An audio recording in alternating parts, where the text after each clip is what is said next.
আজকের ভিডিওতে বিরাম চিহ্ন ব্যবহারের নিয়ম বা পদ্ধতি উদাহরণসহ আলোচনা করা হলো। সেমিকোলন বা অর্ধচ্ছেদ এর ব্যবহার। 1. কমার তুলনায় একটু বেশি বা সামান্য বেশি থামার জন্য তথা বিরতির জন্য সেমিকোলন বা অর্ধচ্ছেদ চিহ্নটি ব্যবহার করা হয়। 2 বা তার অধিক বাক্যের মধ্যে অর্থের বা মিনিং এর নিকট সম্পর্ক থাকলে সেমিকোলন বা অর্ধচ্ছেদ বসে।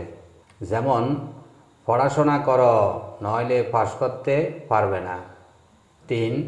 এক বা একের অধিক বাক্য বা সেন্টেন্স সংযোজন ও অব্যয় বা কনজাংশন সুতরাং এবং কিন্তু আর দ্বারা যুক্ত না থাকলে তার স্থলে বা তার পরিবর্তে সেমিকোলন বা অর্ধচ্ছেদ বসে। যেমন, ক. চাঁদ পৃথিবীর চারদিকে ঘুরে, পৃথিবী ঘুরে সূর্যের চারদিকে।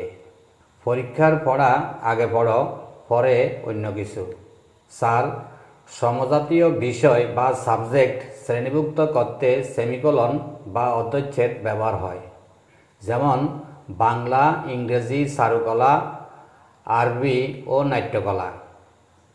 এই বিষয়গুলো একজাতীয়, তাই এরপরে এখানে সেমিকোলন ব্যবহার করা হলো।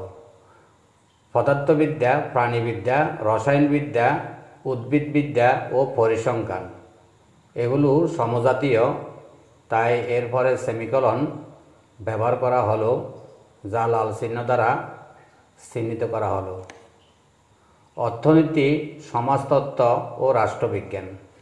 5. একই ভাব বা কাজ প্রকাশ করে বা রয়েছে এমন দুটি বাক্যের মাঝে সেমিকোলন বা অর্ধচ্ছেদ বসে। যেমন, শরীরটা ভালো নেই, জ্বর জ্বর ভাব। এখানে শরীরটা ভালো নেই এরপরে সেমিকোলন ব্যবহার করা হলো। 6.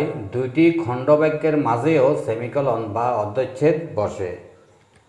যেমন, তুমি যাবে বটে কিন্তু দেরি করতে পারবে না। এখানে তুমি যাবে বটে এরপরে সেমিকোলন ব্যবহার করা হলো। 7. কিছু কিছু অব্যয়পদ যেমন তথাপি, সুতরাং, সেজন্য, তবু, কিন্তু ইত্যাদি বা নানা রকমের অব্যয়পদের পূর্বেও সেমিকোলন বা অর্ধচ্ছেদ বসে।